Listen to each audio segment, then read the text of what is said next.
All right, guys. So by now you probably have seen that EG has essentially decided that even though they just won their championship, Valorant champs, they are cutting pay for their entire roster.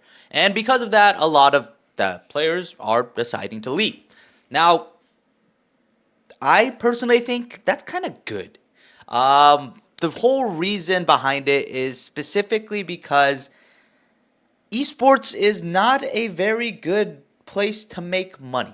And I know us as passionate esports watchers, and even maybe some of us are participants, we think that we should get paid like well for it. And I would love for that to happen, but more importantly, we should love for that to happen if it's plausible in making the ecosystem survive.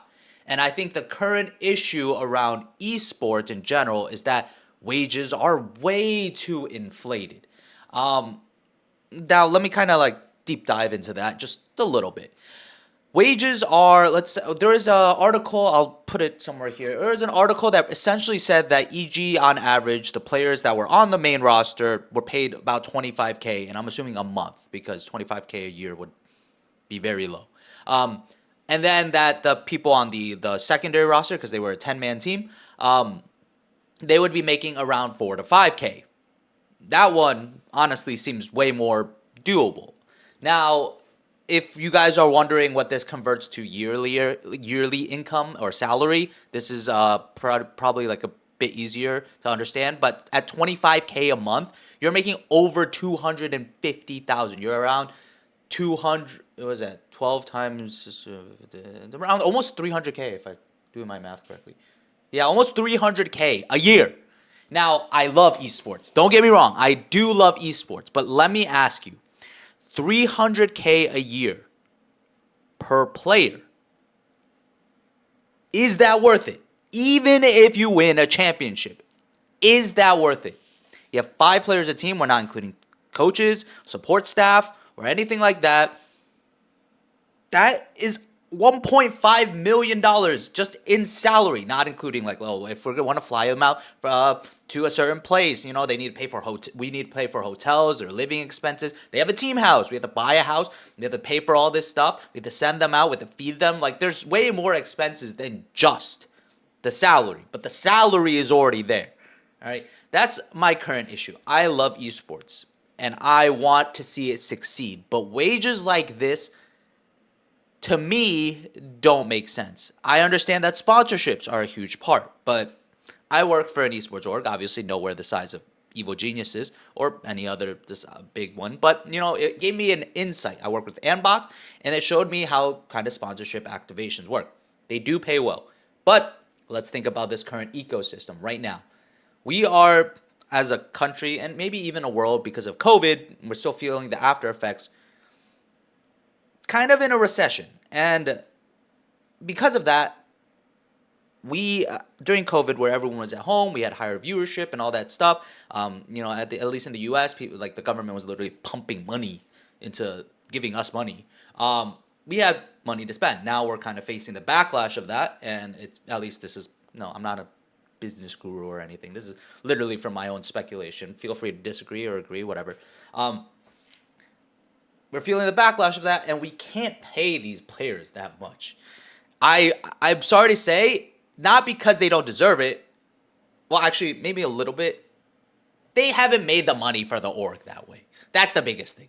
Like, if they make the money, pay them whatever you want, right? Obviously, if they're making you money, then pay them whatever you want. But the idea that we're paying $1.5 million to EG, which beforehand, let's remind you guys, before this championship, no one really cared about. I don't want to be mean, but just like, let's be real a little bit, right? No one really cared about it. So it's hard to justify that. And then now with EG, basically, even after winning the championships, a lot of people are upset about this part. It's like, oh, they won the championships, you should be paying them more. They all decided, I'm pretty sure, it looks like they decided that if they re-sign with EG, they're getting hit with a significant pay cut. Now, what's a pay cut? I don't know. If I remember correctly, I'm not actually, don't, this is all things that I just remember from reading. The league minimum for being in a franchise spot, I believe, is 5,000 a month. So that comes out to 60K a year, 5 times 12.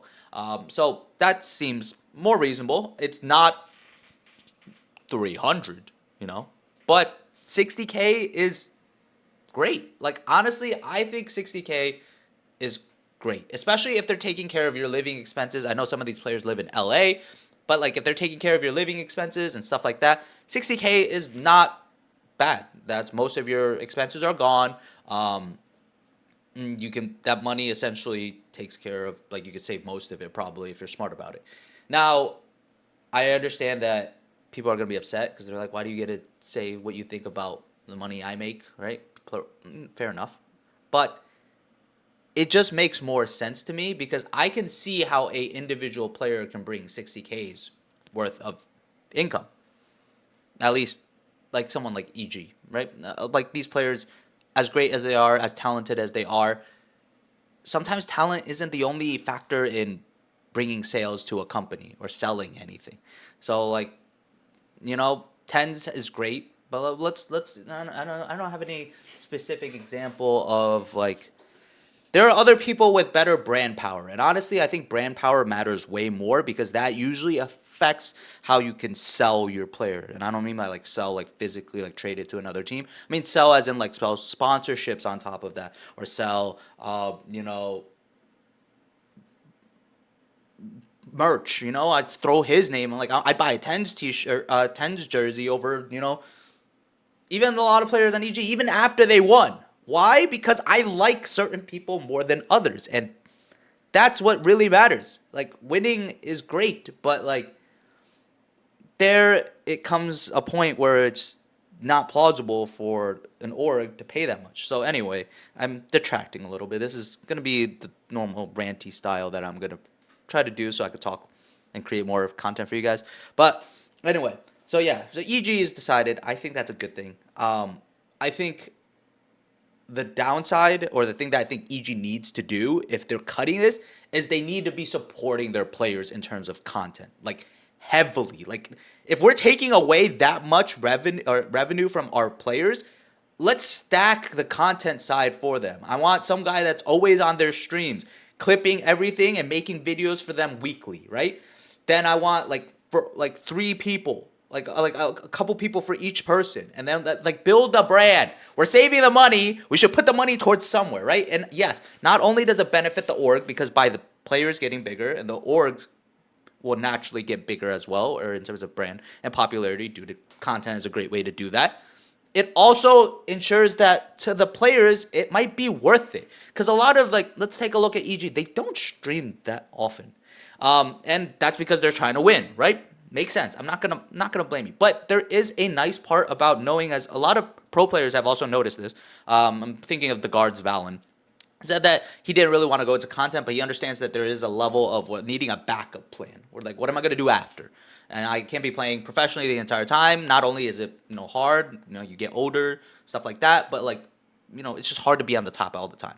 So if that's the case, then having a cut like this would make sense. If I, like, let's say, for example, I was a pro player on EG, right? Why would I want to stay with EG? They're cutting my salary. Well, they're going to transfer that with building your brand, making sure that your YouTube channel grows, right?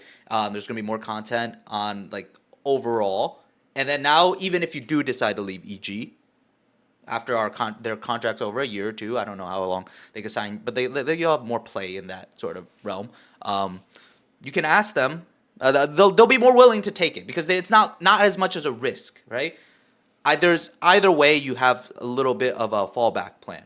And I think this is kind of like the best way I would see that EG could justify this. I don't know how, or I don't know if they can, because I don't know how bad the situation is. Because, like, if you guys don't know, it's pretty terrible across the entire esports field.